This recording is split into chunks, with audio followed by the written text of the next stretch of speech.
तो T20I series तो ख़त्म हो गई थी जो हमने 4-1 हारी। एंड उसमें आई थिंक एक्सपेक्टेड रिजल्ट ही था। जो मैंने सीरीज़ शुरू होने से पहले भी वीडियो बनाई थी उस पर भी मैंने यही कहा था। मेरा तो यही ख्याल था कि इस सीरीज़ को जीतने के चांसेस हमारे बहुत कम हैं। स्पेशली मोर सो क्योंकि आइडिया जो था वो इस स्क्वाड में ज़्यादातर नए लड़कों को चांस देने का था, नए लड़कों को खिलाने का था। एक नए कैप्टन के साथ आप गए थे। एक्सपीरियंस प्लेयर्स के लिए ट्रिकी हो जाती है, जो न्यूजीलैंड पहले टूर कर चुके हैं उनके लिए भी ट्रिकी हो जाती है। तो नए प्लेयर्स के लिए तो डेफिनेटली ट्रिकी होनी थी। बाउंस को रीड करना, उसको सही से ना कि सिर्फ रीड करना बट उसको फिर खेलना भी। तो ये बहुत ही चैलेंजिंग होना था शुरू से ही। मतलब यही पता था, यही एक्सपेक्टेशन थी कि जिन प्लेयर्स को हम मौका दे रहे हैं उनके साथ फिर अब काम करके उनको टेक्निकली ज़्यादा स्ट्रॉन्ग करने की ज़रूरत है। बिकॉज जो एक प्रॉब्लम है वो short selection, decision making in short selection है। इंटेंट और एग्रेसिव बैटिंग और मॉडर्न डे क्रिकेट के ऊपर इतना फोकस डाल दिया है इन बज़ वर्ड्स के ऊपर कि लेकिन इनका मतलब जो सही तरीके से ये चीज़ें करने का जो मतलब एक तरीका है सही से इन चीज़ों को अडेप्ट करने का, इस तरह से खेलने का, वो कहीं पे जो है वो it seems to have gone missing somewhere in between. कि उस मैच की कंडीशन क्या है, रिक्वायरमेंट क्या है सिचुएशन की, उसके मुताबिक आपकी इंटेंट अकॉर्डिंगली टेलर होनी चाहिए as a batsman.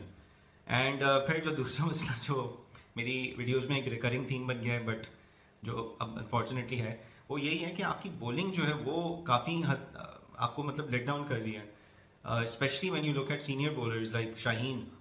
Senior in the sense कि अब उनको क्रिकेट खेलते हुए काफ़ी अर्सा हो गया, so they have a lot of experience, a lot of international match experience. उनसे अगर इस तरह की बॉलिंग आप देखें तो फिर then it becomes even more concerning. हाँ, जहांदाद की भी बॉलिंग देखें या बास आफरीदी की भी बॉलिंग देखें, जो नए बॉलर्स हैं, मोहम्मद अली आए हैं, उन सबको मौके मिले न्यूजीलैंड में कराने के। उनसे भी थोड़ा कंसर्न हुआ फॉर श्योर कि ठीक है उनके लिए भी कंडीशंस नहीं थी एंड एक्सपेक्टेशन होती कि वो शायद उस तरह नहीं परफॉर्म कर पाते। But there was a concern with them also कि जिस हद तक उन्होंने रन्स खाए वो बहुत ज़्यादा थे। बट उनसे ज़्यादा शाहीन और उस शाहीन टाइप जो आपके एक्सपीरियंस बॉलर्स हैं वो अगर बुरा परफॉर्म करते हैं, शाहीन हो गए, शादाब हो गए, तो उसमें फिर आपके लिए ज़्यादा then that is more concerning for you. और इतने इतने रन्स खाना, आप अपनी कोई वेरिएशन नहीं ला सक रहे हैं, कोई किसी तरीके से आप आउट स्मार्ट नहीं कर पा रहे हैं बैटिंग को। और ख़ास करके अगर अगली साइड की बैटिंग भी जो है वो they not the first choice squad of New Zealand, क्योंकि काफ़ी सीनियर प्लेयर्स या तो रेस्ट कर रहे हैं या आईपीएल में खेल रहे हैं। तो इन चीज़ों को देखते हुए फिर ये बहुत बड़ा कंसर्न है बॉलिंग के लिहाज से। शादाब का एक क्वेश्चन मार्क पहले से ही बना हुआ था कि वाई ही वॉज मतलब किस बेसिस पे, किस मेरिट के ऊपर वो टीम के अंदर वापस आ रहे थे और ऊपर से फिर वाइस कैप्टन भी बन गए। तो I think unfortunately for him इस सीरीज़ में वो उन कंसर्न्स को टैकल नहीं कर पाए हैं, बल्कि मेरा ख्याल है वो तो कंसर्न्स अपनी जगह मज़ीद सॉलिडिफाई हो गए कि शादाब का मतलब रोल क्या था as a bowler. He wasn't able to provide anything, especially considering कि वो भी काफ़ी एक्सपीरियंस प्लेयर हैं, काफ़ी एक्सपीरियंस बॉलर हैं, काफ़ी क्रिकेट खेली भी हैं। और बैटिंग में भी मतलब he is not a solid middle order batting option ना। मतलब वो तो उन्होंने 2 मैचेस में ही 20+ स्कोर्स किए एंड वो भी मतलब आखिर में मतलब जब उतने नहीं थे जितने चाहिए थे। सो आई थिंक ये काफ़ी कंसर्निंग है। सो मैं ये नहीं कहूँगा कि मतलब बस हाँ जी नए लड़कों को मौका दिया था तो हमें so that's the end of it, तो ये एक्सपेक्टेड था, ये वो हाँ रिजल्ट एक्सपेक्टेड था। नए लड़कों को आपने मौका देना था, बिल्कुल आपने दिया। लेकिन जहाँ पे कंसर्न्स हैं वो तो हैं एंड यही चीज़ जो है वो जब तक सिस्टम सही नहीं होता, आपकी अप्रोच सही नहीं होगी, आपका तरीक़ेकार चीज़ों को करने का सही नहीं होगा, तो ये चीज़ें फिर रिपीट होती रहेंगी। अब अगर लड़कों के ऊपर भी आ जाएँ तो एकदम से इतने सारे नए लड़कों को अकेले मतलब आपने खिला देना without having enough seniors in the side जो उनके साथ उनको गाइड कर सकें या उनके साथ सपोर्ट कर सकें, ताकि उन लोगों की भी जो एक्सपीरियंस और एक्सपोजर है वो एक सही तरीके से हो। तो ये एक मेरे ख्याल से बहुत बड़ा क्रूशल मिस्टेक था। और बॉलिंग में तो अनफॉर्चुनेटली जो सीनियर्स हैं वही नहीं कर पा रहे हैं। हारिस रऊफ एक अकेले अच्छे बॉलिंग करते हुए नजर आए, उन्होंने परफॉर्म भी अच्छा किया। और वो जनरली ऑस्ट्रेलिया न्यूजीलैंड में बहुत बेहतर ही परफॉर्म करते हैं हारिस रऊफ, अगर आप उनका ट्रैक रिकॉर्ड भी उठा के देख लें। लेकिन बाकी बॉलर्स ने दे weren't able to create that kind of impact और क्रिएट दैट मार्क। हाँ, सुफियान मुकीम को सिर्फ आखिरी मैच में मौका मिला और उसमें भी सिर्फ 2 ओवर कराए, लेकिन वो 2 ओवर अच्छे थे उनके। 2 ओवर्स में 6 रन दिए सिर्फ और 2 विकटें भी ली। तो मेरा ख्याल है उनका तो he definitely deserves to continue getting opportunities, और उम्मीद है कि उनको आगे जाके भी मिलेंगी। लेकिन मेरा ख्याल है ओवरऑल T20 का जो जिस विजन के साथ ये लोग गए थे, तो आई वुड से कि it was a failed experiment in the sense कि जिस तरीके से इन्होंने एक्सपेरिमेंट किया वो फेलियर था। अगर इसी चीज़ को बेहतर तरीके से करते तो शायद अच्छा होता ज़्यादा। जो भी यंगस्टर्स हैं स्क्वाड में उनको मज़ीद मौके दिए जाएँ, लेकिन आप एक तरीके से मौका दें आगे जाके भी। इनको अकेले बस खेलने नहीं भेज दें, give them good opportunity seniors के साथ, ताकि वो अच्छा एक सपोर्ट सिस्टम भी रहे, having players who are more seasoned in the dressing room with them, on the field with them. उससे शायद उन लोगों को एक हो सकता है कोई बेहतर एक मोराल बूस्टर मिले, उनको एक एक्सपोजर बेहतर मिले, गाइडेंस बेहतर मिल जाए, उन लोगों को खुद के लिए कॉन्फिडेंस उनका बेहतर हो। Should be given a fair chance now, planning के साथ चांस दें, लेकिन सबको चांस ज़रूर दें। सिर्फ न्यूजीलैंड ले जाके चांस देना और उसी के बेसिस पे फैसला करना, इन लोग सबके साथ बहुत ही गलत और नाइंसाफ़ी होगी, क्योंकि न्यूजीलैंड वो कंडीशंस है ही नहीं जिसकी बेसिस पे आप किसी प्लेयर का, नए प्लेयर का उस तरह फैसला कर सकें।